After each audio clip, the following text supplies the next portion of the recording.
நடந்தாய் வாழி காவிரி திட்டத்தின் முதற்கட்ட திட்ட அறிக்கை தயாராகும் நடவடிக்கை மேற்கொள்ளப்பட்டு வருவதாக அமைச்சர் துரைமுருகன் தெரிவித்துள்ளார்.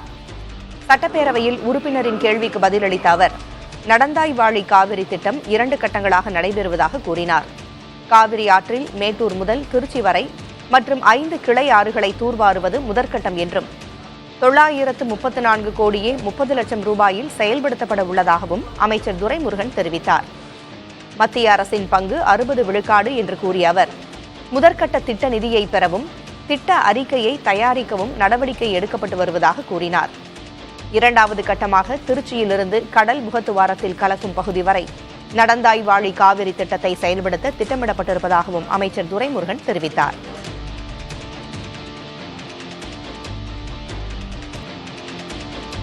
பெண்கள் பெயரில் பதிவு செய்யப்படும் சொத்துகளுக்கான பத்திரப்பதிவு கட்டணம் இன்று முதல் 1 விழுக்காடு குறைக்கப்பட்டுள்ளது. சட்டப்பேரவையில் நிதியமைச்சர் தங்கம் தென்னரசு தாக்கல் செய்த நிதிநிலை அறிக்கையில் மகளிருக்கான சம பங்கை உறுதி செய்யும் வகையில் பதிவு கட்டணம் குறைக்கப்படும் என்று அறிவித்திருந்தார். அதனை செயல்படுத்தும் வகையில் தமிழக அரசு அரசாணை வெளியிட்டது. இதையடுத்து பெண்கள் பெயரில் வீடு, மனை, விவசாய நிலம் உள்ளிட்ட அசையா சொத்துக்கள் 10 லட்சம் ரூபாய் மதிப்பு வரை பதிவு செய்யப்பட்டால் பதிவு கட்டணம் 1 விழுக்காடு குறைக்கப்படும் என்ற சலுகை இன்று முதல் அமலாகியுள்ளது.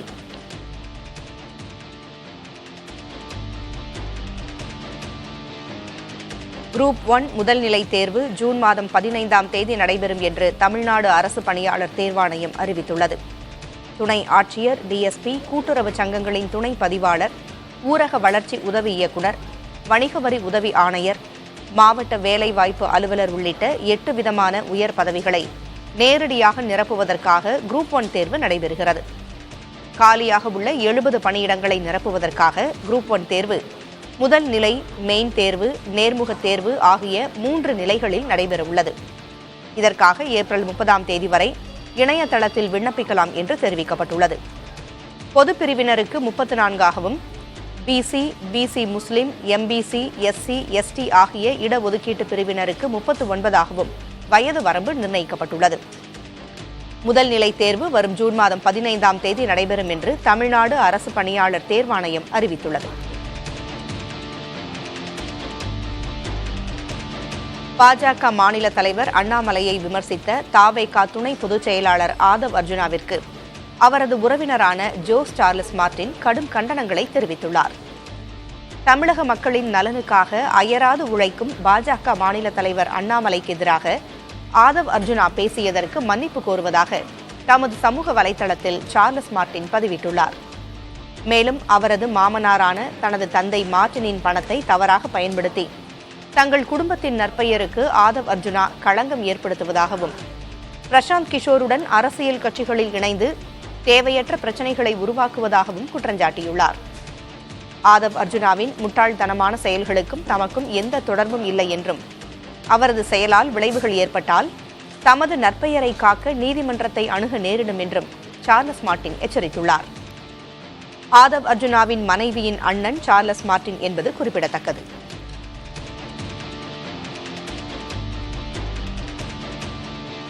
சென்னையில் ஆபரண தங்கத்தின் விலை புதிய உச்சமாக 1 சவரன் 68,000 ரூபாயை கடந்து விற்கப்படுகிறது. நேற்று காலையுடன் ஒப்பிடுகையில் தங்கம் கிராமிற்கு 85 ரூபாய் விலை உயர்ந்து 8,510 ரூபாய்க்கும், 1 சவரன் 680 ரூபாய் விலை அதிகரித்து 68,080 ரூபாய்க்கும் விற்கப்படுகிறது. வெள்ளி கிராமிற்கு 1 ரூபாய் விலை ஏற்றம் கண்டு 114 ரூபாய்க்கு விற்பனையாகிறது. அமெரிக்க அதிபர் டிரம்ப் அறிவித்துள்ள பதில் வரி நாளை முதல் அமலுக்கு வருகிறது. இதன் காரணமாக முதலீட்டாளர்கள் பாதுகாப்பான முதலீடாக கருதும் தங்கத்தில் முதலீடு செய்வதே அதன் விலை உயர காரணமாக கூறப்படுகிறது. தொழிலாளர் வருங்கால வைப்பு நிதி கணக்கிலிருந்து சந்தாதாரர்களுக்கு ஆட்டோ செட்டில்மெண்ட் செய்வதற்கான வரம்பை 1 லட்சம் ரூபாயிலிருந்து 5 லட்சம் ரூபாயாக உயர்த்த திட்டமிடப்பட்டு வருகிறது. இந்த நடவடிக்கைக்கு நிர்வாகக் குழு ஒப்புதல் அளித்திருந்தாலும் மத்திய அறங்காவலர் குழுவின் ஒப்புதல் பெற வேண்டியிருப்பதாக இபிஎஃப்ஓ தெரிவித்துள்ளது. மருத்துவ சிகிச்சை, கல்வி, திருமணம், வீட்டு வசதி ஆகிய 4 தேவைகளுக்காக தொழிலாளர் தங்களது பிஎஃப்பில் உள்ள தொகையை முன்கூட்டியே விண்ணப்பித்து பெற முடியும். அந்த வகையில் தற்போது முன்கூட்டியே பெற விண்ணப்பிக்கும் தொகையின் வரம்பை உயர்த்த திட்டமிடப்பட்டு வருவதாக கூறப்பட்டுள்ளது.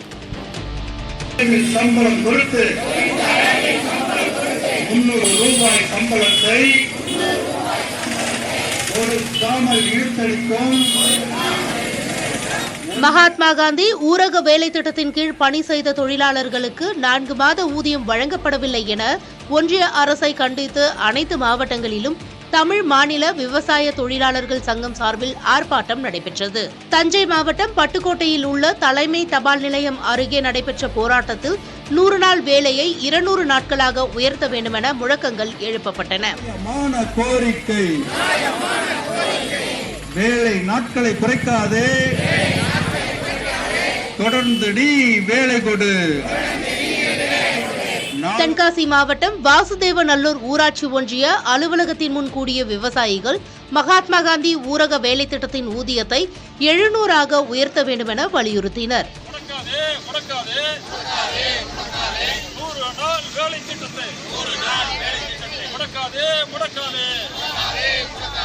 இதேபோல் கரூர் மற்றும் கடலூர் தலைமை தபால் நிலையங்கள் முன் நடைபெற்ற போராட்டத்தில் வேலை மறுக்கப்பட்ட நாட்களுக்கு இழப்பீட்டுத் தொகை வழங்க வேண்டுமென கோரிக்கை முன்வைக்கப்பட்டது. ராபிஸ் நோயை ஏற்படுத்தும் ஆபத்தான நாய்களை கருணை கொலை செய்ய வேண்டும் என பாமக தலைவர் அன்புமணி ராமதாஸ் வலியுறுத்தியுள்ளார். சேலத்தில் 9 வயது சிறுவன் நாய்க்கடியால் உயிரிழந்த நிலையில் அறிக்கை வெளியிட்டிருக்கும் அவர், பெரும் அச்சுறுத்தலாக இருக்கும் தெருநாய்க்கடிக்கு நிரந்தர தீர்வு காண வேண்டும் என்று வலியுறுத்தியுள்ளார். தெருநாய்கள் கட்டுப்படுத்தப்படாததற்கு அரசின் அலட்சியமே முதன்மை காரணம் என்று குற்றஞ்சாட்டியுள்ள அவர், தெருநாய்களுக்கு மக்கள் தாராளமாக உணவு வழங்குவது அவற்றின் இனப்பெருக்கம் அதிகரிக்க காரணமாக அமைவதாகவும் குறிப்பிட்டார்.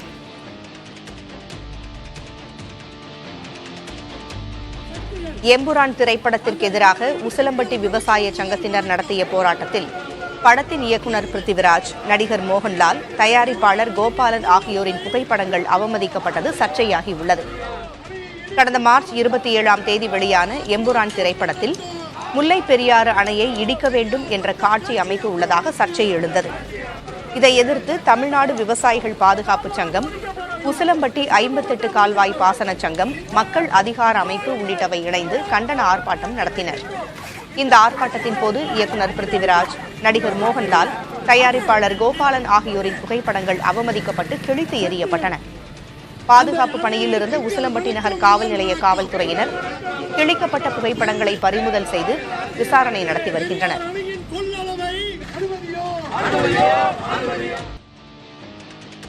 அமெரிக்காவை விட்டு எங்கும் செல்ல மாட்டேன் எனவும் அமெரிக்காவில்தான் இறப்பேன் என்றும் டெஸ்லா தலைமைச் செயல் அதிகாரி எலான் மஸ்க் கூறியுள்ளார். விஸ்கான்சின் மாகாண உச்சநீதிமன்றத்திற்கு புதிய நீதிபதியை தேர்ந்தெடுப்பதற்காக தேர்தல் விரைவில் நடைபெறவுள்ளது. இதையொட்டி நடைபெற்ற நிகழ்ச்சியில் உரையாற்றிய எலான் மஸ்க், தான் செவ்வாய் கிரகத்திற்கு வேண்டுமானால் செல்லலாம் என்றும், ஆனால் அதுவும் அமெரிக்காவின் அங்கமாக இருக்கும் என்றும் தெரிவித்தார். குறுகிய அரசியல் லாபத்திற்காக மொழி சர்ச்சைகள் உருவாக்கப்படுவதாக உத்தரப்பிரதேச முதல்வர் யோகி ஆதித்யநாத் கூறியுள்ளார். பிடிஐ செய்தி முகமைக்கு நேர்காணல் அளித்துள்ள அவர், உத்தரப்பிரதேசத்தில் புதிய வேலை வாய்ப்புகள் உருவாகி வருவதாக தெரிவித்தார். மொழி சர்ச்சைகளை உருவாக்குபவர்கள் தங்கள் குறுகிய அரசியல் லாபங்களை வேண்டுமானால் நிறைவேற்றிக் கொள்ளலாம், ஆனால் அது இளைஞர்களின் வேலை வாய்ப்பை பாதிக்கும் என தெரிவித்தார். தமிழ்நாடு முதல்வர் ஸ்டாலினை குறிப்பிடுகிறீர்களா என கேட்டபோது, யாரெல்லாம் அதை செய்கிறார்களோ அவர்களை குறிப்பிடுகிறேன் என பதிலளித்த யோகி ஆதித்யநாத், அவர்களது மாநிலம் படிப்படியாக சரிவை சந்தித்து வருவதாக தெரிவித்தார். வேறு எந்த பிரச்சனைகளும் இல்லாததால் அரசியல் லாபத்திற்காக மக்களின் உணர்ச்சிகள் தூண்டப்படுவதாக கூறிய அவர், உத்தரப்பிரதேச அரசு தமிழ், தெலுங்கு, மலையாளம் உள்ளிட்ட மொழிகளை கற்பிப்பதாகவும் அது உத்தரப்பிரதேசத்தை எந்த வகையிலாவது பாதித்து விட்டதா என வினவினார். மும்மொழி கொள்கை பிராந்திய மொழிகளுக்கும் சம மரியாதையை உறுதி செய்வதாக கூறினார்.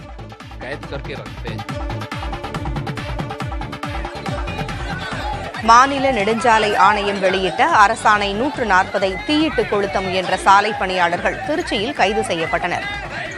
டிவிஎஸ் டோல்கேட்டில் உள்ள நெடுஞ்சாலைத்துறை அலுவலகம் ஆர்ப்பாட்டத்தில் ஈடுபட்ட சாலை பணியாளர்கள் அரசாணை மூலம் நெடுஞ்சாலைத்துறை பணிகள் தனியார் மயமாகும் ஆபத்து உள்ளதாக முழக்கங்களை எழுப்பினர்.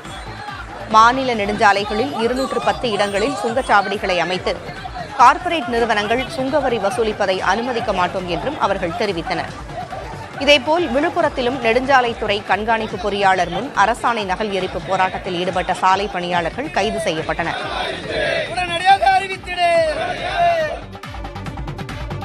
ஆன்லைன் டெலிவரி ஊழியர்களுக்கு குளிர்சாதன வசதியுடன் கூடிய ஓய்வறைகளை அமைப்பதற்கு சென்னை மாநகராட்சி திட்டமிட்டுள்ளது. ஆன்லைனில் பொருட்கள் வழங்கும் பழக்கம் சென்னை உள்ளிட்ட பெருநகரங்களில் நாள்தோறும் அதிகரித்து வருகிறது. இந்த நிலையில் ஆன்லைன் டெலிவரி ஊழியர்களுக்கு ஆறுதல் அளிக்கும் வகையில் சென்னையில் ஏசி வசதியுடன் ஓய்வறைகளை அமைக்க மாநகராட்சி சார்பில் திட்டமிடப்பட்டிருப்பதாக மாநகராட்சி ஆணையர் குமரகுருபரன் தனது எக்ஸ் பக்கத்தில் பதிவிட்டிருக்கிறார். சோதனை முறையில் முதற்கட்டமாக தியாகராய நகர், அண்ணா நகர், நுங்கம்பாக்கம், ராணிப்பேட்டை, மயிலாப்பூர் ஆகிய பகுதிகளில் ஓய்வறைகள் அமைக்கப்படும் என்றும் அவர் குறிப்பிட்டுள்ளார்.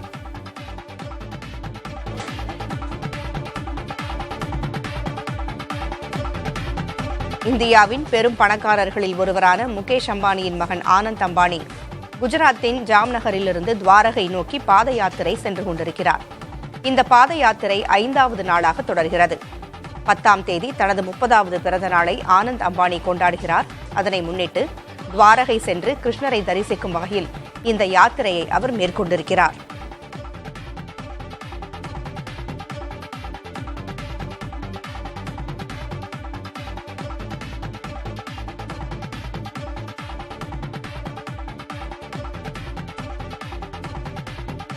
ஹைதராபாத் கிரிக்கெட் சங்கம் மீதான சன்ரைசர்ஸ் அணியின் குற்றச்சாட்டு குறித்து விசாரிக்க தெலங்கானா முதல்வர் ரேவந்த் ரெட்டி உத்தரவிட்டிருப்பதாக தகவல்கள் வெளியாகியுள்ளன.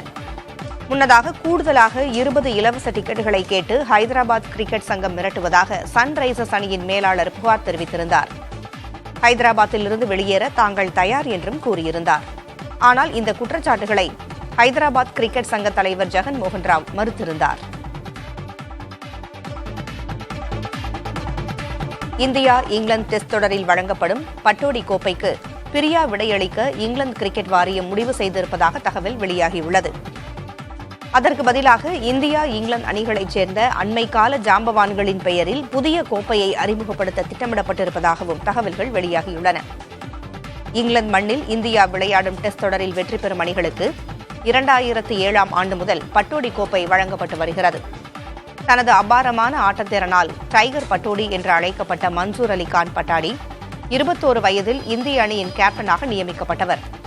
தான் விளையாடிய 46 டெஸ்ட் போட்டிகளில் 40 போட்டிகளில் இந்தியாவை வழிநடத்தியவர். திருச்செந்தூர் சுப்பிரமணிய சுவாமி கோவிலில் 24 மணி நேரமும் செயல்படும் வகையில் தனியார் மருத்துவமனை சார்பில் ஆம்புலன்ஸ் சேவைக்கு கோயில் நிர்வாகம் ஏற்பாடு செய்துள்ளது. இந்த கோயிலுக்கு விடுமுறை நாட்களில் பல்வேறு மாவட்டங்கள் மற்றும் மாநிலங்களிலிருந்து லட்சக்கணக்கான பக்தர்கள் சுவாமி தரிசனம் செய்ய வருகின்றனர். சில வாரங்களுக்கு முன்பு 100 ரூபாய் கட்டண தரிசன வரிசையில் நின்று கொண்டிருந்த பக்தர் ஒருவர் மூச்சு திணறல் ஏற்பட்டு உயிரிழந்த சம்பவம் பெரும் பரபரப்பை ஏற்படுத்தியது. இதையடுத்து இலவச தரிசனம் மற்றும் 100 ரூபாய் கட்டண தரிசன வரிசையில் தலா 2 இடங்களில் அவசர வழிபாதை அமைக்கப்பட்டுள்ளது. இந்நிலையில் தனியார் மருத்துவமனை சார்பில் திருச்செந்தூர் கோவில் வளாகத்தில் 24 மணி நேரமும் அவசர உதவிக்காக சிறிய ஆம்புலன்ஸ் ஏற்பாடு செய்யப்பட்டுள்ளது. இன்னும் ஓரிரு மாதங்களில் இந்த ஆம்புலன்ஸ் சேவை நடைமுறைக்கு வரும் என்று கோயில் நிர்வாகத்தினர் தெரிவித்துள்ளனர். தூத்துக்குடி வின்ஃபாஸ்ட் கார் தொழிற்சாலையில் வேலைவாய்ப்பு என பரவிய வதந்தியை உண்மை என நம்பி அங்கு ஏராளமான இளைஞர்கள் குவிந்தனர். சர்வதேச அளவில் மின்சார வாகன உற்பத்தியில் டெஸ்லா நிறுவனத்திற்கு போட்டியாளராக வியட்நாமைச் சேர்ந்த வின்ஃபாஸ்ட் நிறுவனம் செயல்பட்டு வருகிறது.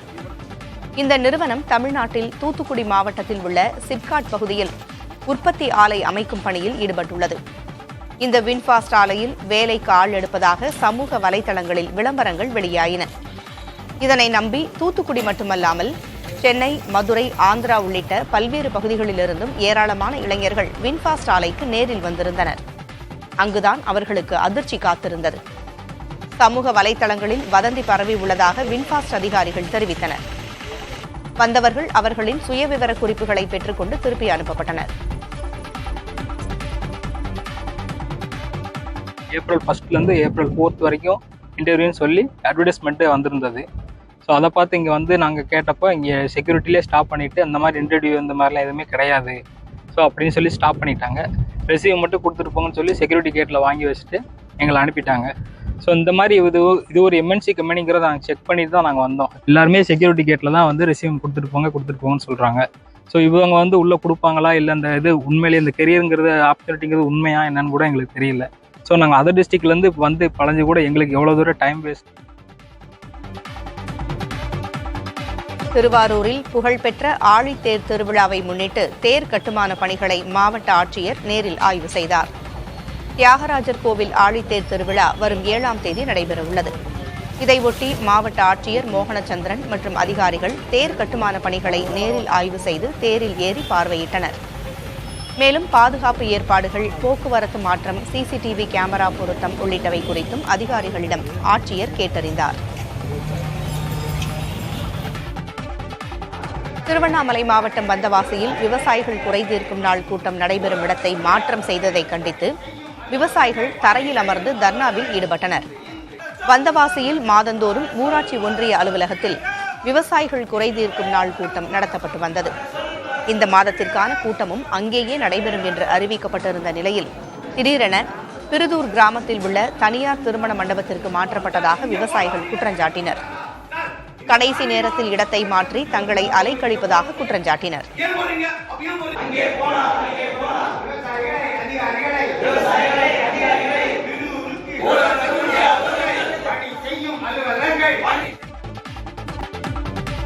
சென்னையில் வணிக பயன்பாட்டிற்கான எரிவாயு சிலிண்டர் விலை குறைந்துள்ளது. மாதந்தோறும் 1ஆம் தேதி சமையல் எரிவாயு சிலிண்டர் விலையை எண்ணெய் நிறுவனங்கள் மாற்றி அமைப்பது வழக்கம். அந்த வகையில் வணிக பயன்பாட்டிற்கான எரிவாயு சிலிண்டர் விலை 43 ரூபாய் 50 காசுகள் குறைக்கப்பட்டு 1921 ரூபாய் 50 காசிற்கு விற்கப்படுகிறது. கடந்த மார்ச் மாத தொடக்கத்தில் வணிக பயன்பாட்டிற்கான எரிவாயு சிலிண்டர் விலை 5 ரூபாய் 50 காசுகள் குறைந்த நிலையில் தற்போது மேலும் குறைந்துள்ளது. அதே நேரத்தில் வீட்டு பயன்பாட்டிற்கான சமையல் எரிவாயு சிலிண்டரின் விலை மாற்றமின்றி 818 ரூபாய் 50 காசுகளாக உள்ளது.